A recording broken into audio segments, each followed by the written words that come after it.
Hi everybody, my name is Sarah, Weight Watcher Cape Cod woman, and this is part 2 of my story. And here's the funny part.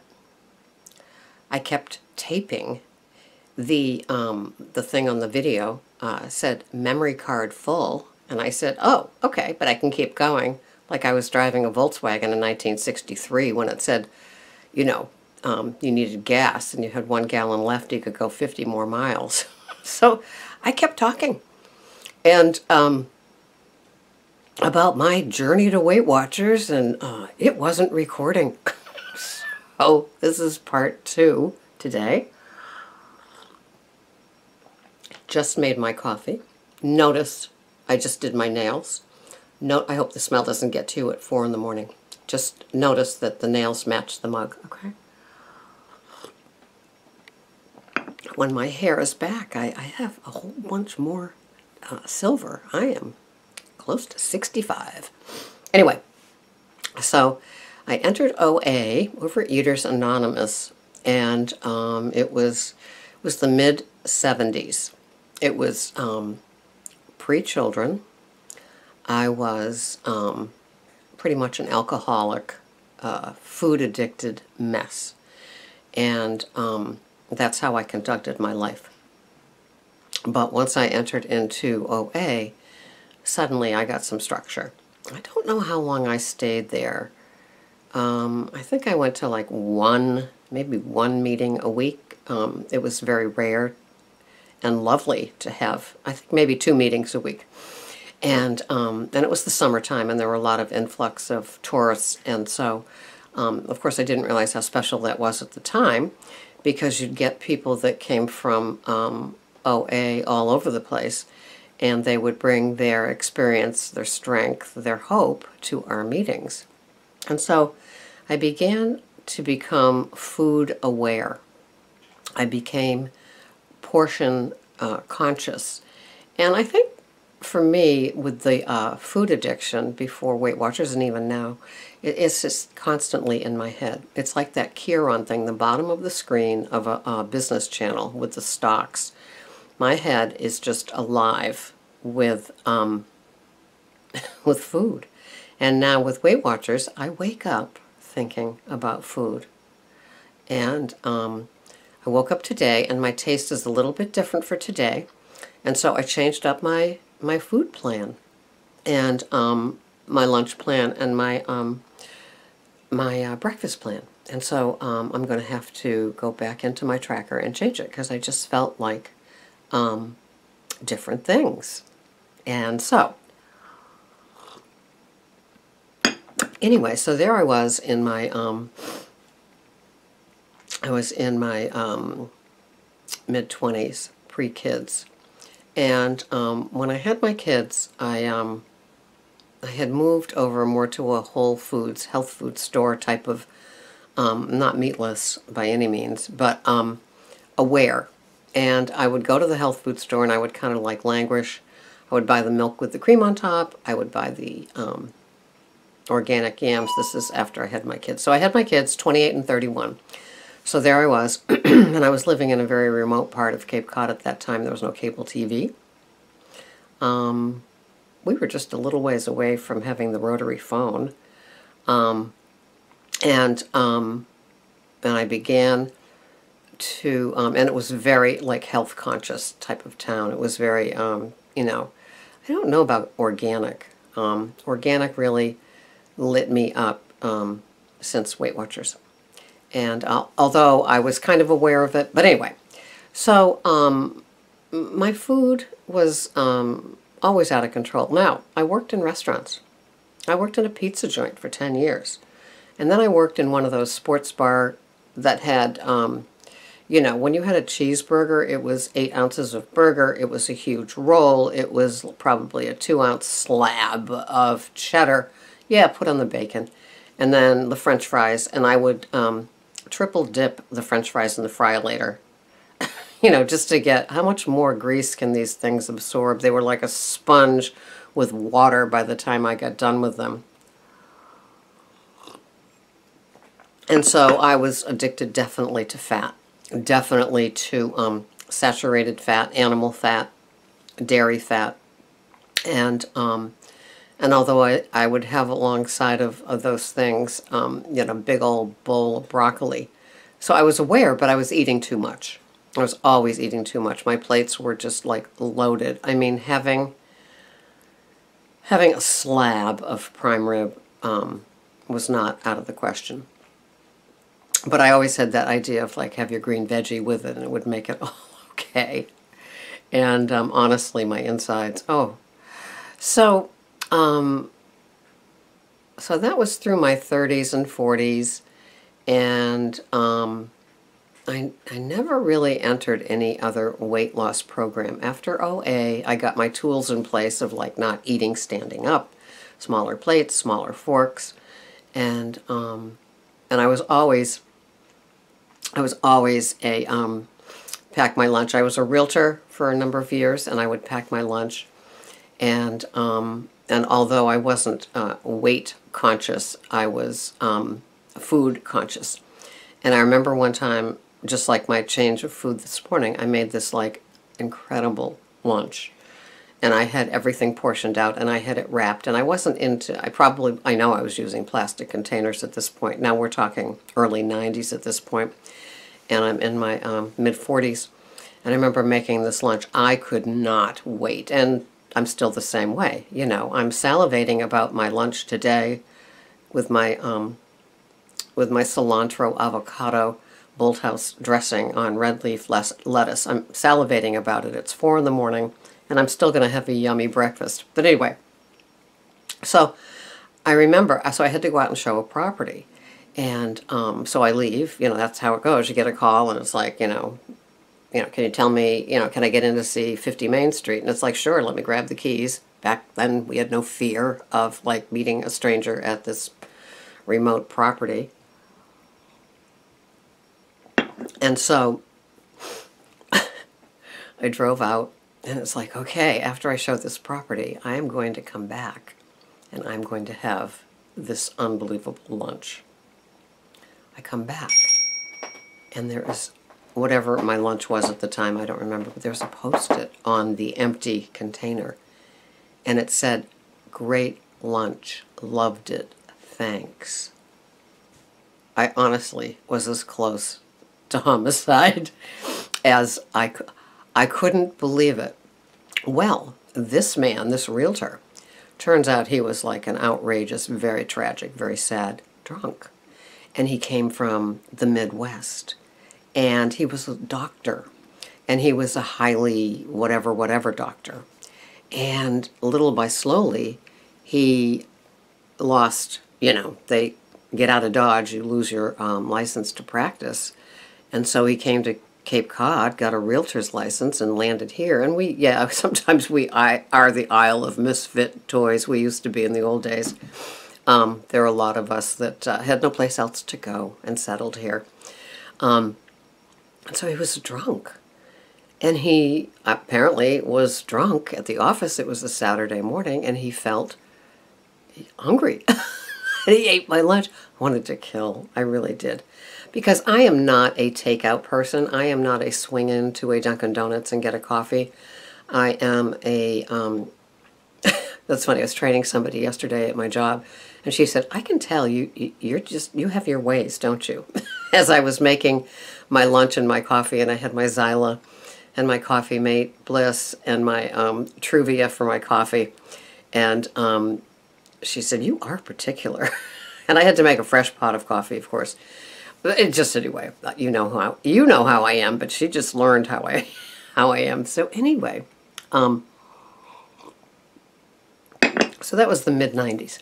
And so I was obsessed with my food at that time.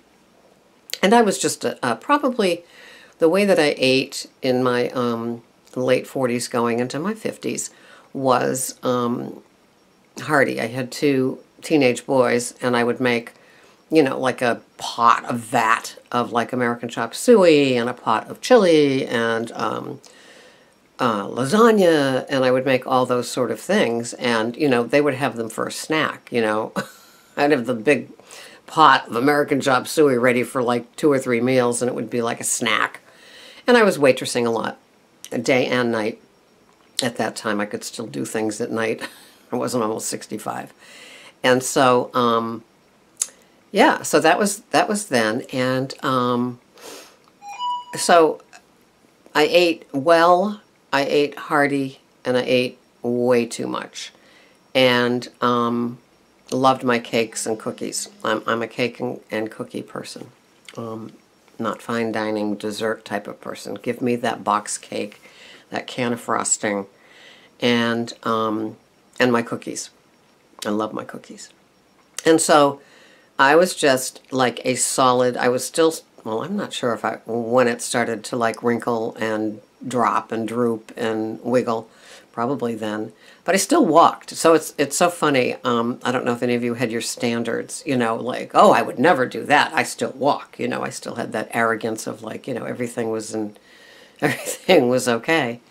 But anyway, let me fast forward. So here I am now, and about 8 years ago, I found Spark People, and I was sponsoring through another program, a long-distance sponsor, and she was from Wisconsin, and she had lost a number of pounds through Weight Watchers.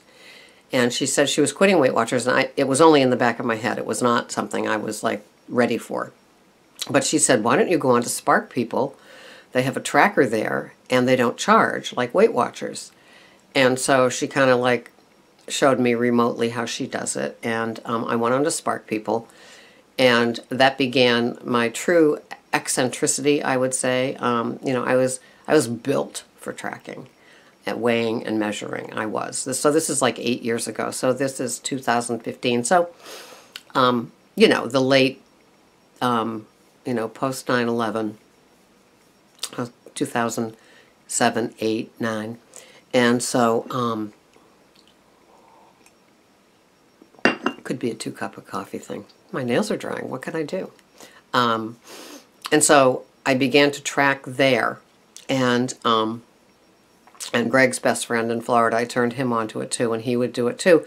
And Spark People at that time, I don't know if it's still that way, but you could publicly show your menu. So it would be great because I could go on to Spark People, go on and see what other people were eating and get ideas. So it's not unlike here. It's not unlike YouTube with grocery hauls and things like that. So my curiosity, my interest was piqued, and so was my weight, the different peak, and so that worked. But then I fell off. I wasn't really talking to other people. I wasn't accountable to other people, and so then I kind of backed away from the tracking. You know how it is. You get busy.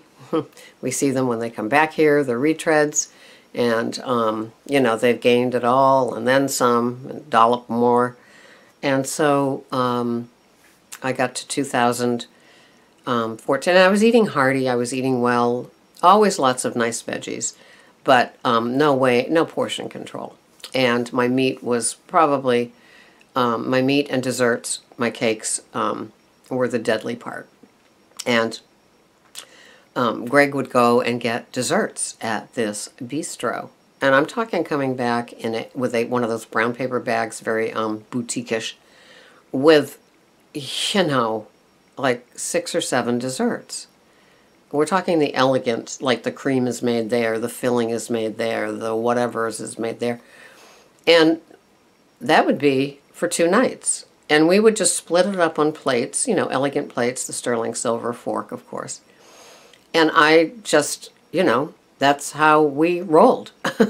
We called it steak and cake night, and I still call it steak and cake night. There's just no cake at the end.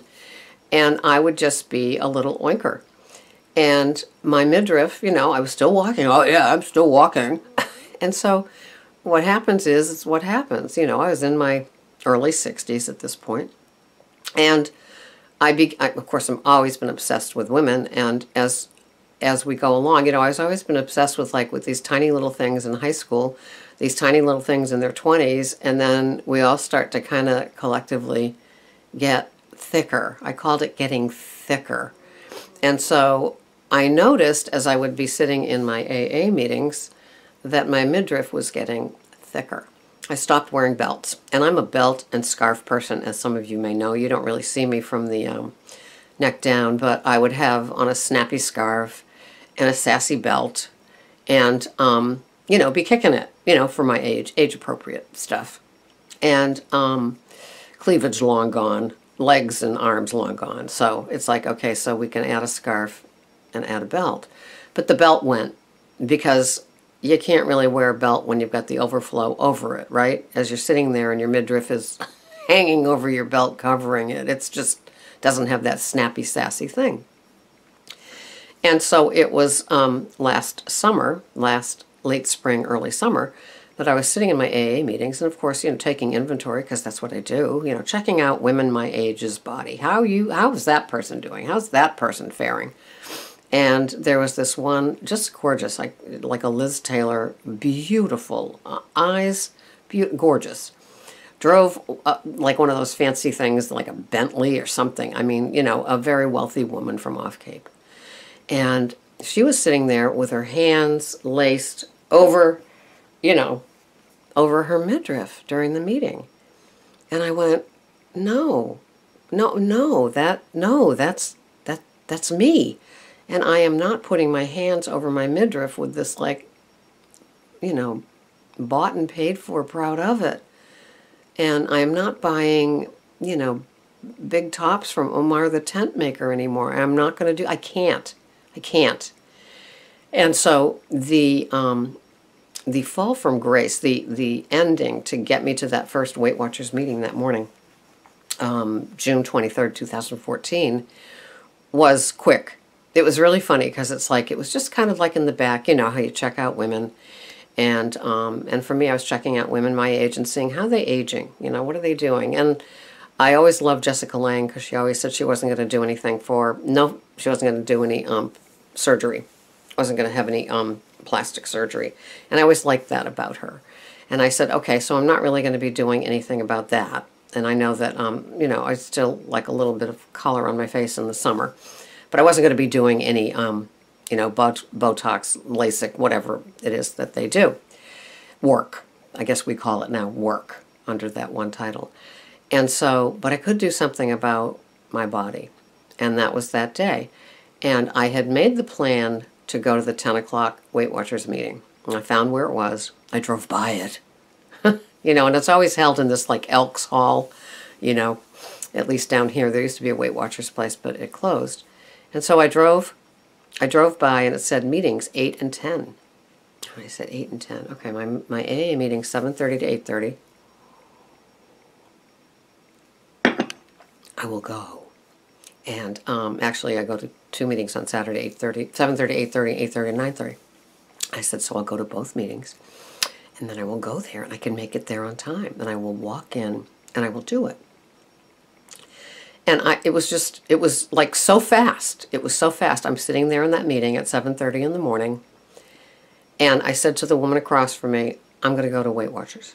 And she said, you know, some engage and say, oh yeah, I always wondered what, yeah, good line. Or they would say, you don't have to. And it's kind of like being a drunk. You know, you don't have to be in the psych ward or the co-occurring ward where you're hooked on drugs, alcohol, and, you know, bat crazy from all of it. You don't have to get that far. The elevator can stop on the way down. You don't have to, like, go whoo all the way down.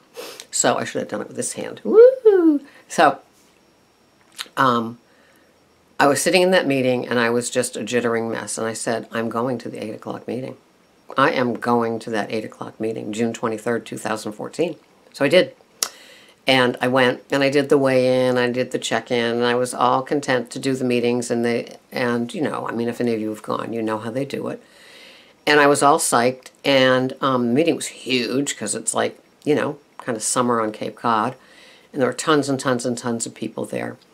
And they were all talking about the tracker on the smartphone, and how to do this and how do you do that. And it was like, oh, this is really cool, you know.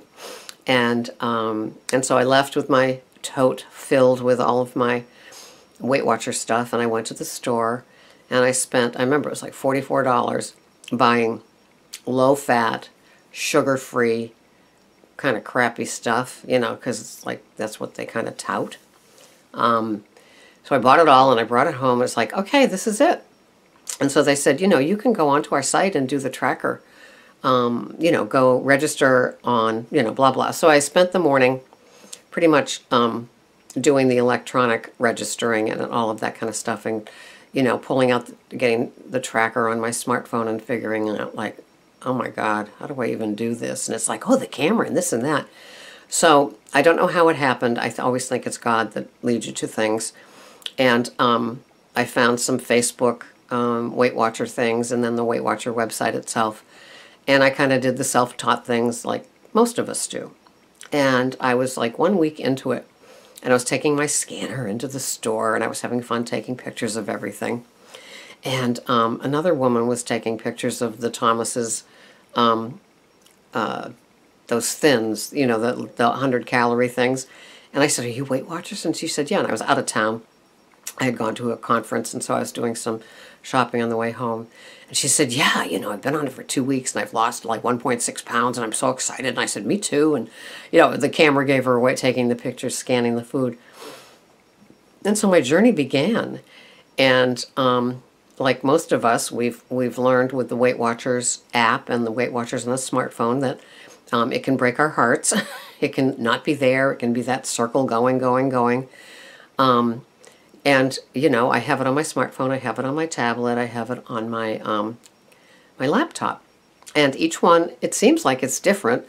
Some are easier than others. I prefer my tablet with my favorites. And, I've helped a few women locally when they've set it up. It's kind of been fun. And so now, I've evolved, and I wanted to do this, and I had no idea how to do a camera, no idea how to do a video, no idea, YouTube upload. Are you kidding me? And so I just said, I'm going to do it. I'm going to take this brittle old brain, and I am going to teach myself. And so the first few are really kind of funny, I was holding the camera, and like I'd jerk with the camera, and it would flash over to the washer and dryer in the basement, and it's just kind of funny. And I had no idea how to make it into the movie with like the beginning and the end. And so I've evolved. I haven't gotten too fancy. There's no music. But learn as you go. And so now I'm doing this, and somebody asked what my story was. So it's a two-parter, and I'm taking that this is now this is now taping. And the reason my memory card ran out was because somebody by the name of Freddie, I guess, tipped over my camera. The battery fell out. And so I was running on empty. So I think that's what it was. So I love doing my grocery hauls, and I love doing these videos, these little chats with coffee and headbands and bathrobes. And I love everything about it. And, I love my following, and it's fun. And when I walk, I guess the only thing that I wish I could do would be a both-way, like, radio show where you women are able to call and we talk and, just have a little round table fun thing. Like it's our meeting. A lot of people have said, this is my Weight Watcher meeting, and it is my Weight Watcher meeting for sure. And so that's my journey. I hit maintenance last October, so I've been on maintenance for, I don't know, October to, July. And I love it. I love the tracking. The tracking is what keeps me sane. So now, because I've changed my breakfast and my lunch, because I got excited about new food, I have to go do that. So that is my story. I hope that the person that wanted to hear what my story was got enough of me. And more is always disclosed with these bathroom chats. And thank you for listening. Please become a subscriber. I will see you the next time. Until then, bye-bye for now. This is Sarah, Weight Watcher, Cape Cod woman.